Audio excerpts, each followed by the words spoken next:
In our last class, we have discussed about solution of pair of linear equations in two variables by substitution method.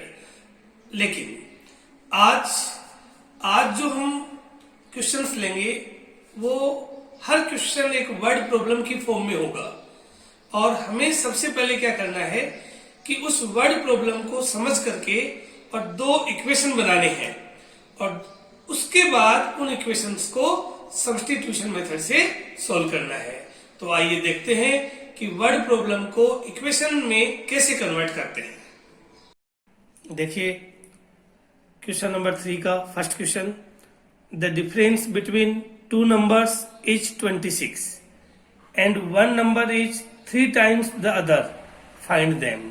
एक word problem है, इसे solve करना है कि दिया क्या है क्वेश्चन में कि दो नंबर्स हैं, उनका डिफरेंस दे रखा है 26 और एक नंबर दूसरे का 3 गुना है, 3 times दूसरे का 3 गुना है। तो हमें उन दोनों नंबर्स को फाइंड करना है। सबसे पहली बात कि आप दो वेरिएबल वाला इक्वेशन पढ़ रहे हो, इसलिए जो दो नंबर गिवन हैं, जो दो नंबर हैं उन्हें आप सबसे पहले मान लो, पहले नंबर को x मान लो और दूसरे को y मान लो। लेकिन मानते समय आपके माइंड में ये रहना चाहिए कि एक नंबर दूसरे से बड़ा है। यहाँ पर देखिए हमने फर्स्ट नंबर को x मान लिया, सेकंड नंबर को y मान लिया और हमने ये सोच लिया कि y is greater than x, यानी y जो है वो x से बड़ा है। अब हमारे पास क्वेश्चन में जो इंफॉर्मेशन थी वो क्या थी कि एक नंबर दूसरे से 3 गुना है। अब 3 गुना कौन सा होगा? बड़ा नंबर ही होगा, छोटे नंबर का 3 गुना होगा। तो बड़ा नंबर कौन सा है? y, तो y इक्वल टू 3x। किसका 3 गुना? दूसरे का। दूसरा नंबर कौन सा है? x है यहाँ पर, दूसरा है ना छोटे नंबर। तो छोटे नंबर x का 3 गुना इस बड़े नंबर के इक्वल हो गया, y इक्वल टू 3x। यह हो गया हमारा इक्वेशन नंबर 1। अब क्वेश्चन की स्टार्टिंग लाइन क्या थी? The difference between two numbers is 26, यानी जो दो नंबर आपने x और y माने हैं उन दोनों नंबर्स का डिफरेंस जो है वो 26 है। अब आप जानते हो कि बड़े नंबर में से छोटे नंबर को निकालने पर ही 26 बचेगा, तो बड़ा नंबर हमने y लिया है, तो हमारा इक्वेशन हो गया y minus x equal to 26 और इसे हमने नाम दे दिया इक्वेशन सेकेंड। कोई जरूरी नहीं कि इसी को इक्वेशन सेकंड दें, इसको आप इक्वेशन फर्स्ट और इसको आप इक्वेशन सेकंड भी दे सकते हो, इसका कोई फर्क नहीं पड़ता है। अब जो सब्स्टिट्यूशन मेथड मैंने आपको पिछले वीडियो में बताई है उसी मेथड को फॉलो करना है कि एक इक्वेशन से, अब एक इक्वेशन में, पहले इक्वेशन में डायरेक्ट y की वैल्यू आई हुई है, आपको निकालने की जरूरत ही नहीं है। इस y की वैल्यू को सेकेंड इक्वेशन में आप पुट कर दीजिए और जैसे ही आप y की वैल्यू को सेकेंड इक्वेशन में आप पुट करोगे आपके पास बन जाएगा 3x minus x equal to 26। अब 3x में से 1x गया तो कितना बचा? 2x, 2x इक्वल टू 26, तो x की वैल्यू आ गई 13। ये x की वैल्यू 13 हो गई। इस x की वैल्यू 13 को आप वापस अगर इक्वेशन फर्स्ट में यहाँ पुट करोगे x की जगह x की वैल्यू, तो हमारे पास y की वैल्यू जाएगी 3 इंटू 13 और 3 इंटू 13 का मतलब होता है 39। इस प्रकार से एक वैल्यू आई 13 और दूसरी वैल्यू आ गई 39। कि ऐसा क्यों हुआ? क्योंकि हमारे पास एक नंबर बड़ा था, एक नंबर छोटा था, तो ये दोनों आंसर्स 13 और 39 हमारे पास हो गए। इसी प्रकार से second question, the larger of to supplementary angles exceeds the smaller by 18 degrees, find them. यानी जो दो सप्लीमेंट्री एंगल्स होते हैं उनमें से बड़ा जो नंबर है, बड़ा जो एंगल है, सप्लीमेंट्री जो एंगल होते हैं उनमें से बड़ा एंगल छोटे वाले से 18 डिग्री ज्यादा है, तो उन दोनों एंगल्स को हमें फाइंड करना है। देखो इस चैप्टर के अकॉर्डिंग सबसे पहला काम, दोनों जो एंगल्स हैं उन्हें x और y मान लो। बस आपको ये पता होना चाहिए बड़ा कौन सा है, छोटा कौन सा है। हमने बड़े एंगल को मान लिया x और स्मॉलर एंगल को मान लिया y। अब इसके बाद हम क्या करेंगे कि जब x और y आपने मान लिया तो क्वेश्चन में दिया है टू सप्लीमेंट्री एंगल्स। अब आप सबने पढ़ा है पहले कि दो सप्लीमेंट्री एंगल्स का सम हमेशा 180 डिग्री होता है। इसका मतलब पहला इक्वेशन हो गया x plus y equal to 180 degree, पहला एंगल प्लस दूसरा एंगल इक्वल टू 180 डिग्री, इसको हमने इक्वेशन 1 नाम दे दिया। इसके बाद क्वेश्चन में बताया था कि बड़ा एंगल जो है वो छोटे वाले से 18 डिग्री ज्यादा है, एक्सीड्स ज्यादा है, मोर। तो इसका मतलब ये भी हो गया कि बड़े एंगल में से छोटे एंगल को अगर माइनस करेंगे तो 18 डिग्री बचेगा, क्योंकि बड़ा एंगल 18 डिग्री ज्यादा है। तो बड़े एंगल में से छोटे को अगर माइनस करेंगे तो 18 बचेगा। इसका मतलब सेकंड इक्वेशन हो गया x minus y equal to 18 degree. इसको हमने नाम दे दिया इक्वेशन नंबर सेकंड। अब हम सेम वही मेथड, सब्स्टिट्यूशन मेथड, क्वेश्चन में अगर मेथड का नाम दिया है तो आपको उसी मेथड से सोल्व करना कंपलसरी है। अदरवाइज जो यहाँ इस चैप्टर में आप 3 मेथड पढ़ोगे, सब्स्टिट्यूशन, एलिमिनेशन और क्रॉस मल्टीप्लिकेशन, इन तीनों में से जो मेथड आपको पसंद हो उसी मेथड से आप क्वेश्चन को सॉल्व कर सकते हो। लेकिन ये एक्सरसाइज 3.3 सब्स्टिट्यूशन की है, इसलिए मैं आपको इस क्वेश्चन को सब्स्टिट्यूशन से ही सोल्व करवा रहा हूँ। तो देखिए यहाँ पर इक्वेशन 1 से x की वैल्यू हमने फाइंड कर ली। अब मैं इसको डिटेल में नहीं बताऊंगा क्योंकि पिछले वीडियो में हर क्वेश्चन को डिटेल से बताया था। x की वैल्यू हमने फाइंड कर ली, ये x की वैल्यू इक्वेशन सेकंड में हमने पुट कर दी। इक्वेशन सेकंड में जब हमने पुट की तो हमारे पास यहाँ पर y की वैल्यू आ गई 81 डिग्री, और इस y की वैल्यू को इक्वेशन 3 में यहाँ y की जगह वापस पुट किया तो x की वैल्यू भी हमारे पास कितनी आ गई, 99 डिग्री। कहने का मतलब जो क्वेश्चन में दो एंगल दिए हुए हैं, दोनों सप्लीमेंट्री एंगल्स, उनमें बड़ा एंगल होगा 99 डिग्री और छोटा एंगल होगा 81 डिग्री। इसका जो थर्ड क्वेश्चन है वो आपको होमवर्क में है, बहुत इजी है, आप कर लेंगे इजीली। और कुछ डाउट हो तो मुझसे जरूर डिस्कस करना। और जो इसका फोर्थ क्वेश्चन है वो बोर्ड एग्जाम के लिए और भी इम्पोर्टेंट है। देखिए ध्यान से क्वेश्चन को सुनिए।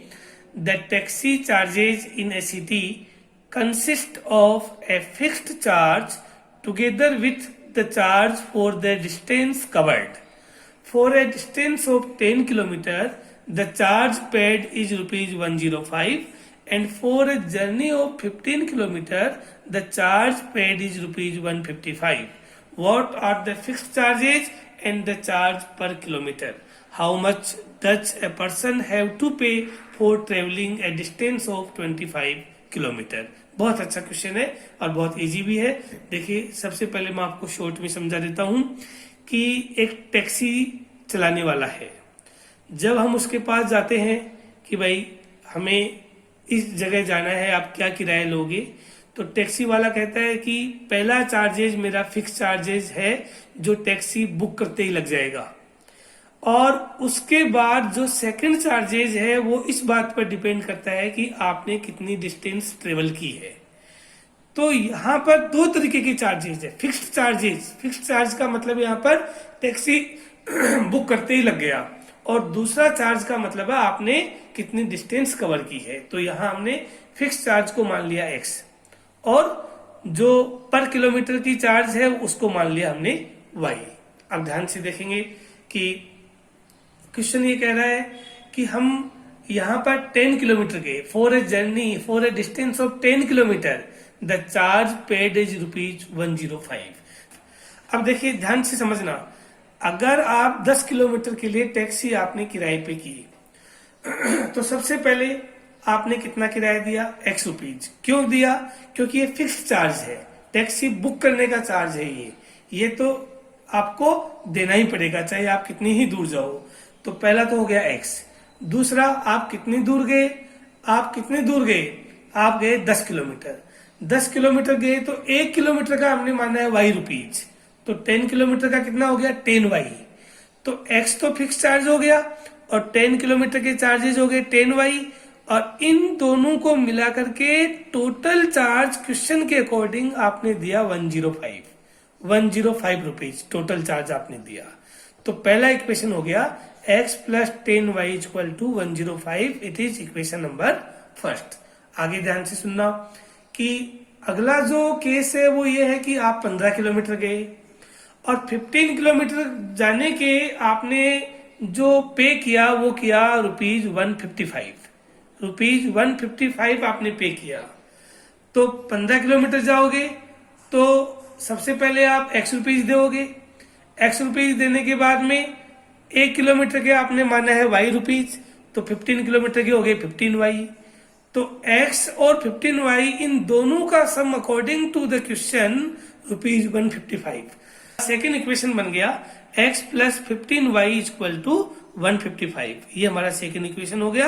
अब आप इन दोनों इक्वेशंस को सब्स्टिट्यूशन मेथड से सॉल्व करेंगे और सॉल्व करके x और y की वैल्यू फाइंड करेंगे। जैसे मैंने पिछले वीडियोज में आपको मेथड बताई है उसी मेथड को आप फॉलो करेंगे। तो x की वैल्यू आई 5 और y की वैल्यू आई 10। इसका मतलब है कि फिक्स चार्ज हो गया ₹5 और पर किलोमीटर का चार्ज हो गया ₹10। अब आगे इस क्वेश्चन में एक बात और पूछी है कि इसी कंडीशन को फॉलो करते हुए ये बताइए कि 25 किलोमीटर की जर्नी अगर कवर करनी है तो आप कितना किराया दोगे। तो देखिए हमारे पास 25 किलोमीटर के लिए इक्वेशन क्या बनेगा, x तो फिक्स चार्ज है प्लस 25y, 1 किलोमीटर का y है तो 25y हो गया 25 किलोमीटर का, और इन दोनों का सम हमें निकालना है।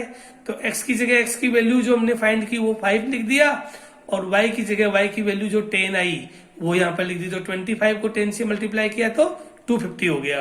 तो हमारे पास 5 प्लस 250 कितना हो गया, ₹255, यानी 255 रुपीज जो होंगे वो 25 किलोमीटर के हमें पे करने होंगे।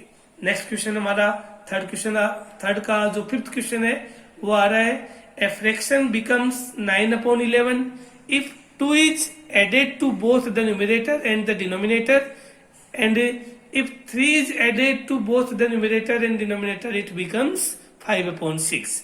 तो फाइंड द फ्रैक्शन। अब आप ध्यान से सुनेंगे कि क्वेश्चन में आपके पास एक फ्रैक्शन है 9/11।